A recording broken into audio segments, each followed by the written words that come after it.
Culture Qualité est un balado destiné aux professionnels d'assurance qualité et en TI. Nous sommes une communauté d'assurance qualité qui explore les dernières et les meilleures approches pour vous aider en toute agilité.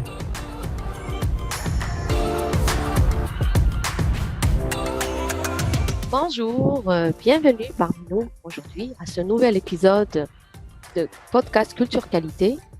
Alors aujourd'hui, je suis Samia, excusez-moi, j'oublie toujours de me présenter. Donc Samia, je suis coach agile et assurance qualité chez Alitia. Aujourd'hui, j'ai le plaisir d'être accompagnée avec ma collègue Catherine Juteau, qui a beaucoup œuvré dans le domaine de l'aéronautique, puis tout récemment, donc qui est chez Alitia dans un rôle donc, de direction de développement des affaires. Et en fait, j'étais curieuse aujourd'hui, enfin, j'étais curieuse de savoir comment est-ce que les directeurs développement des affaires deal avec ce sujet dans le day-to-day. Et je pense qu'aujourd'hui, Catherine, tu vas pouvoir nous éclairer là-dessus. Sans trop attarder, donc je vais me lancer avec la première question pour toi. Catherine, tu définirais comment l'assurance qualité ou la qualité? Bonjour Samia. Je vais commencer par un petit bonjour, ça va être sympathique. Super heureuse de l'invitation. Je pense que c'est un beau sujet à aborder. Puis définitivement, la qualité, c'est super important quand on parle de développer une relation d'affaires avec un client dans un nouveau domaine, un nouveau secteur. La qualité, l'assurance qualité, qu'est-ce que c'est pour moi? La qualité pour moi, c'est être en mesure d'atteindre un objectif donné, mais non seulement à l'atteindre, mais être capable de l'opérationnaliser ensuite. Donc, c'est une question à 100 $. J'essaie de faire une réponse courte. Je ne sais pas si ça répond aux attentes. Ben, écoute, de toute façon, c'est une définition qu'on devrait rajouter à toute la panoplie qu'on a déjà dans notre pratique QA. Mais oui, donc pour toi, c'est ça, c'est opérationnel. Donc, finalement, autant le volet à aboutir, donc livrer le logiciel au soin, mais aussi le fait qu'il soit fonctionnel. Donc, si on a ça, à partir du moment où on a ça, il faut qu'on pourrait se dire que pour toi, on a atteint les objectifs qualité. Exactement. Parfait. OK.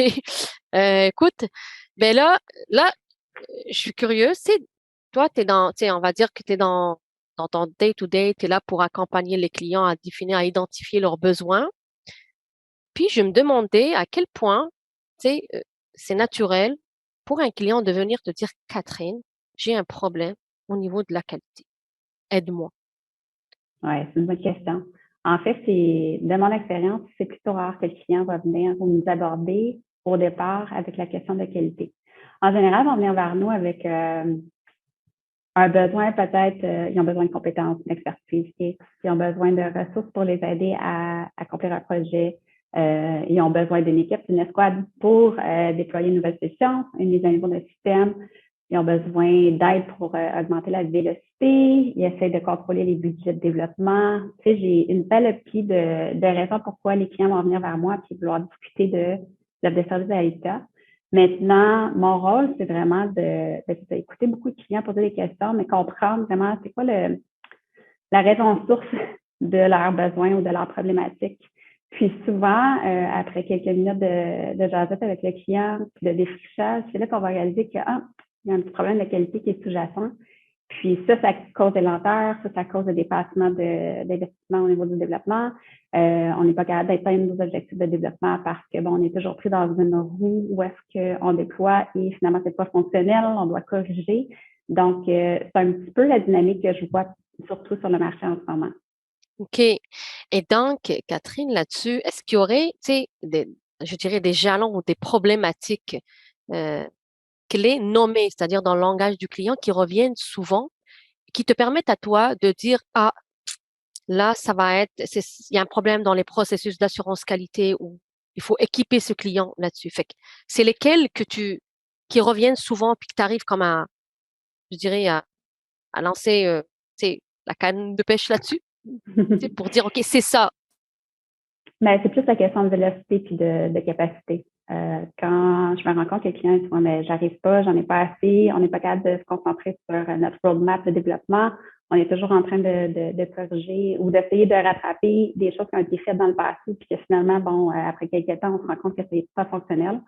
c'est surtout là que je vais avoir un hook ou un crochet, si tu veux, pour avoir la discussion entourant l'assurance qualité. Puis, la discussion aussi par rapport aux différentes propositions qu'on peut leur faire pour les solutions à trouver avec eux. Écoute, je t'avoue, Catherine, que je fais partie des rares personnes, pour moi, honnêtement, qui sont pas forcément dans le domaine de l'assurance qualité ou de l'agilité, mais qui arrivent à faire ce lien, c'est-à-dire entre la vélocité et ce mode réactif. Fait qu'est-ce que, en fait, je suis curieuse d'entendre pourquoi tu établis toi un lien entre la vélocité puis la qualité? Comment tu arrives à faire ce lien? Ben, je pense que je me base sur des apprentissages à moi, mon expérience passée. C'est sûr que j'ai été longtemps sur le marché, mais de l'autre côté de la table des négociations, donc j'ai été une cliente longtemps, puis j'ai vécu certaines des problématiques qui étaient liées à la qualité. Puis, justement, quand j'étais incapable d'atteindre mes objectifs en termes de capacité, vélocité, atteindre des résultats, je me suis rendu compte que souvent, ce qui me ralentissait, c'était ça. C'était le manque de processus entourant l'assurance qualité ou de solutions qui pouvaient me permettre justement de pallier à des problématiques liées à ça. OK, en tout cas, merci Catherine. En tout cas, vraiment, c'est très intéressant comme apport, je trouve.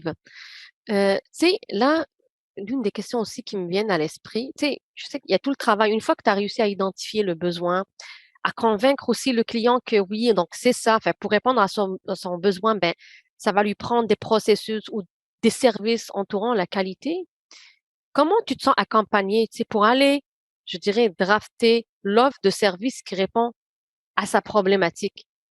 Comment tu approches ça? Comment tu te sens accompagné?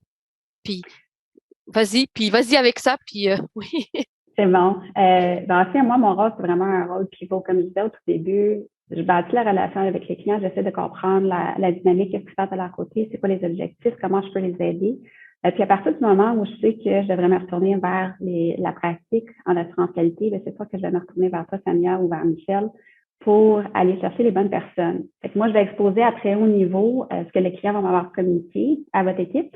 Puis, à partir de ce moment-là, j'essaie de mettre le client et l'équipe de qualité ensemble autour d'un appel Zoom. On n'est pas encore à revenir autour des tables, mais c'est ça. Puis, de faire jaser les deux parties dans le fond pour que vraiment l'équipe de qualité ait la possibilité de poser des questions peut-être plus pointues que celles que moi, je vais être portée à poser aux clients. Puis en même temps, le client va peut-être aussi s'ouvrir davantage par rapport à ses problématiques. Puis c'est là qu'on va vraiment découvrir le topo, puis être vraiment capable de s'asseoir ensemble, puis de rédiger une belle offre de service. Quelque chose qui va vraiment faire du sens pour le client. OK. Mais là, tu vois, donc, mais j'imagine, des fois, ça peut arriver que OK, mais là, l'équipe pourra discuter avec le client, OK, ils ont échangé, puis ils arrivent, puis hop, tu vas voir, là, on va te demander, Catherine, voici nous ce qu'on propose. Est-ce que ça t'arrive, tu sais, d'être quand même surprise des fois où tu te dis, hey, OK, je l'ai pas vu de même. Fait qu'est-ce que tu as déjà vécu des situations comme ça? Oui, c'est pas tout à fait ça, mais tu sais, souvent, ce qui va arriver, c'est que je vais mettre l'équipe de qualité devant le client, il va y avoir un bel échange et tout, puis on est tous passionnés de notre travail, de notre spécialité. Puis l'équipe de qualité va arriver avec une offre de service comme béton, tu sais, super, pas complexe, mais super étoffé. Mais des fois, on a peut-être tendance à oublier c'est quoi le besoin réel du client. Puis le client en est où au niveau de sa maturité dans le spectre de l'assurance qualité? Parce que c'est quand même un processus pour chaque personne, puis chacun des clients, chacune des compagnies avec lesquelles on travaille. Il y en a qui sont très avancés, ils connaissent ça, ils sont déjà structurés, ils ont des processus, ils ont juste besoin d'un petit peu plus d'accompagnement, du coaching, peut-être une solution là, qui leur permet d'automatiser des tests, tandis qu'il y en a d'autres c'était même pas sur leur radar. Puis, ils ne savaient même pas que ça faisait partie de leur problématique. Donc, il faut juste faire attention parfois de ne pas juste rentrer avec toute la panoplie d'offres de services que Alissa peut faire, puis de vraiment bien cibler dans le moment présent qu'est-ce que les clients, qu'est-ce qui a le plus de valeur, en fait, pour le client au niveau de l'offre de service en qualité. Puis, avec le temps, le client va faire son bout de chemin, va développer de la maturité, puis on va pouvoir arriver avec d'autres nouvelles offres ou proposer quelque chose qui est peut-être un petit peu plus étoffé. Mais il faut juste savoir, tu sais, doser puis s'ajuster aux besoins du client. Fait que ça, c'est mon rôle, en fait. Je deviens un petit peu le représentant du client quand je vois l'équipe qui est super motivée, excitée, mais qui voudrait comme tout offrir. Moi, je suis là pour ramener, comme tout le monde, terre à terre, puis OK, aujourd'hui, on a besoin de ça, on va partir avec ça, puis après ça, on en rajoutera dans 3 mois, 6 mois, peu importe. OK. Puis, OK. Et dis-moi, Catherine, je suis sûre que ça t'arrive aussi. Est-ce que tu as eu des fois où des clients viennent avec un besoin qui est clair, OK? Catherine, on a besoin de mettre en place une squad agile, OK? Puis, c'est-à-dire quand tu fais une proposition, fait que toi, je sais pas comment tu le proposes, j'imagine une squad agile, OK, des développeurs, mais comment tu arrives à intégrer dans ce besoin, OK, là, je me mets dans la peau du client que lui, une squad de développement, OK, ça n'inclut pas forcément le QA et tout le reste, là. Comment toi, tu arrives, est-ce que déjà tu le vends, tu acceptes de dire, OK, fait que on donne une squad de développeurs, puis ils attiennent, ou est-ce que tu fais quand même un travail d'aller ramener ce sujet d'assurance qualité là-dedans, dans la proposition? Surtout dans le contexte de monter une squad pour un projet donné, pour moi, c'est pas que c'est un non négociable, mais pour moi, c'est l'agilité sans la qualité, je sais pas, il n'y a pas de logique pour moi là-dedans. Ça fait partie intégrante maintenant du développement logiciel, transformation numérique. Il faut toujours qu'il y ait une composante qualité. Personne qui développe des solutions du logiciel puis qui ne va pas faire le moindre test. Right? Donc, il faut s'habituer à avoir cette discussion-là avec les clients. Parce que oui, l'assurance qualité, c'est pas un afterthought, c'est pas un peut-être s'il me reste du budget. Ça devrait faire partie de j'évalue mon besoin. Il faut que je prenne en considération que je veux m'assurer que je vais livrer un produit de qualité. Je vais devoir comme prévoir des processus, des gens, des outils, peu importe. On travaillera une solution ensemble, mais pour être capable de livrer de façon réellement agile. Ça, c'est mon opinion personnelle du moins. OK, en tout cas, mais écoute, c'est intéressant. Encore une fois, je suis impressionnée par la compréhension, la compréhension du sujet, que ce soit de l'agilité, de développement et l'assurance et qualité. Mais tu as nommé un point très important, je trouve. Pour moi, tu as parlé du budget, OK? Et moi, souvent, Catherine, là, j'entends encore aujourd'hui, ah, et la qualité, ça coûte cher. OK? Bon, moi, j'ai abandonné. Là, j'arrive pas pour l'instant à persuader. Je suis pas autant persuasif qu'un un développeur, enfin, un directeur en développement des affaires. Toi, là, comment tu deals avec ça? Comment tu deals avec quand ça coûte trop cher? Comment tu ramènes ton client à réaliser que peut-être c'est pas ça qui coûte cher? En fait, moi, au commentaire, la qualité, ça coûte cher, je réponds, la non-qualité coûte encore plus cher. La non-qualité va peut-être être plus subtile, ça va être plus tard dans le temps en termes d'investissement dollars. Toutefois, elle va coûter plus cher que d'être proactif, de le planifier, puis d'investir. Puis, tant qu'à moi, la qualité, c'est un investissement. Toute chose a une valeur, la qualité, ça a une valeur. Donc, c'est une décision, c'est un mindset shift. Est-ce que je vais investir en partant mon projet ou est-ce que je veux brûler after the fact parce que j'ai voulu couper les coins ronds, j'avais plus de budget. Puis finalement, ben, j'ai pas un budget qualité, mais je vais le payer en perte de productivité, peut-être que mes systèmes vont être down. Mais non, donc, si on revient, donc, ce que je vois, Catherine, c'est que tu parles donc du ROI, là. Après, peut-être ce que je vois, c'est que ça serait bon qu'on prévoit un podcast juste sur le ROI, parce que je vois que c'est une problématique quand même qui encore aujourd'hui, si on arrive à factualiser peut-être cette question-là de la qualité coûte cher à travers un ROI que les clients seraient capables de comprendre. Écoute, moi, je verrais vraiment un podcast juste pour ça. Puis, pourquoi pas, Catherine, on pourrait le faire ensemble. Avec plaisir. Mais tu as raison, hein, parce que dans le domaine des affaires, il y a toujours une valeur de l'art attachée à toutes les solutions, tous les services, les produits qu'un client va vouloir aller chercher. Right? Donc, on ne peut pas passer à côté, puis surtout pas dans un rôle de développement des affaires. Il faut être capable d'exposer la valeur. Fait que non seulement le client va investir, il va y avoir un dollar de départ qui est investi, mais il faut que le client comprenne aussi qu'est-ce qu'il va en retirer en retour. Quels sont ses gains? Puis ça, c'est un art des fois, là, parce que c'est pas juste de lancer des chiffres, c'est juste de les aider à comprendre, à bâtir eux-mêmes leur business case aussi, pour s'assurer qu'ils comprennent que tu vas en retirer une fois que la solution est déployée. Mais bon, là, on rentre dans un autre sujet.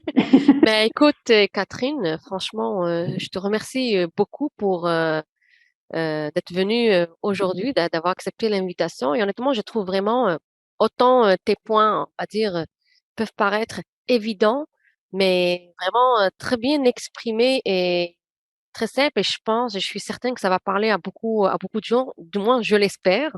Mais moi, j'en ai beaucoup appris. Là, tu sais, moi-même, hein, j'avais des billets où je me dis, OK, un directeur développement des affaires, c'est juste l'argent qui s'en soucie d'aller chercher des revenus. Mais là, je suis quand même impressionnée d'apprendre à quel point toi-même, finalement, tu te soucies de la qualité du service que tu offres à ton client.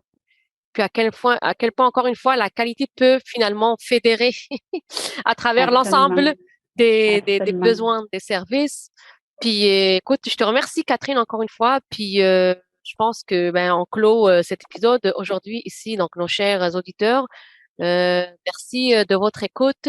N'hésitez pas à nous envoyer vos feedbacks, vos questions, commentaires. Il nous fera plaisir donc de programmer des podcasts juste là-dessus. Et à très bientôt. Merci, Sonia.